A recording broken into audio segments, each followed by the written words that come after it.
Story number 3. I'm Chris. I'm not Herb.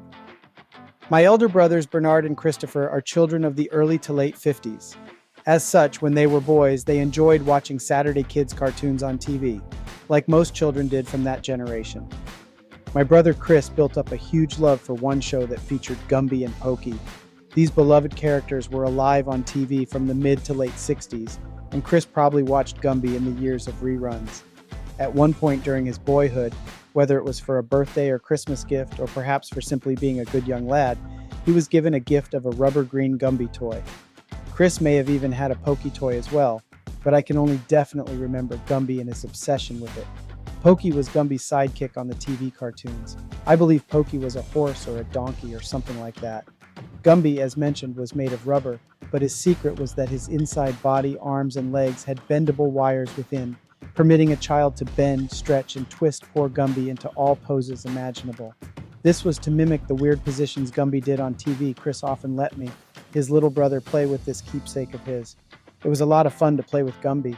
I loved Gumby as well and called the toy Mr. Eraserhead because in my child's mind I felt he looked just like a very big green eraser. And for a young boy, Mr. Eraserhead was easier to say than Mr. Gumby. Mr. Eraserhead was fine with me, because you see, I did not know the history of the Gumby and Pokey cartoons. After all, I was a more sophisticated child of the mid-60s and not lost in the history of 1950s cartoons. Anyhow, jumping ahead a few decades, a few very important events were transpiring, and all were at a point of magically merging. It was once again wintertime in Otter Lake, and as tradition dictates each February, it was time to prepare for Winter Carnival and the building of snow sculptures, something I and my siblings enjoyed. As well, it was 1986, and the battle of the best burger was raging between hamburger franchises of Canada and the United States. One of the keenest ads playing on television at the time was one put out by Burger King. In these commercials, everyone going to Burger King was insisting that they were not Herb. I do not remember who Herb was supposed to be, but apparently someone important named Herb was expected at Burger King.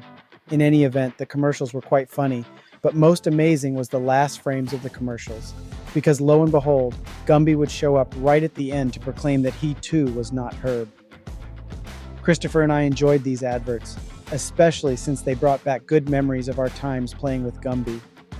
We enjoyed many giggles and bursts of laughter as we would say aloud during a commercial airing at the time what Gumby's sign would say, "I'm not Herb, I'm Chris or I'm Rick," but neither of us was Herb.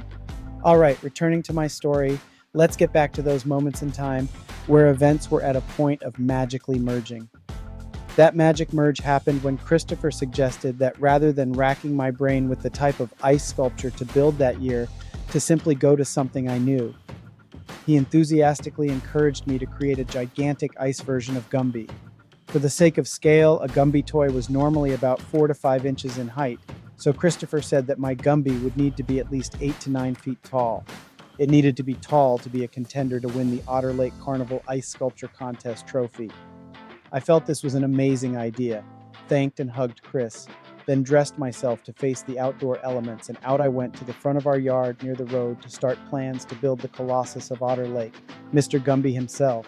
Chris was there with me throughout the build, and upon its completion, he had his picture snapped with me and Mr. Eraserhead. Did we win the prize? I don't believe we did. That did not matter because it was the fun and the memories built that really mattered. I did hear, however, that we lost solely because Gumby was the color of Snow White and not Gumby Green. Oh well. I thank you for your time to listen to this funny story. So upset at Herb for not coming to Burger King, we're offering our double cheeseburger for 99 cents to everybody but Herb. Just say, I'm not Herb. I'm not Herb. And get a double cheeseburger at Burger King for just 99 cents. I'm not Herb. I'm not Herb. I'm not Herb. And what if your name happens to be Herb? Just say, I'm not the Herb you're looking for. Remember, our juicy double cheeseburger for just 99 cents, just for saying,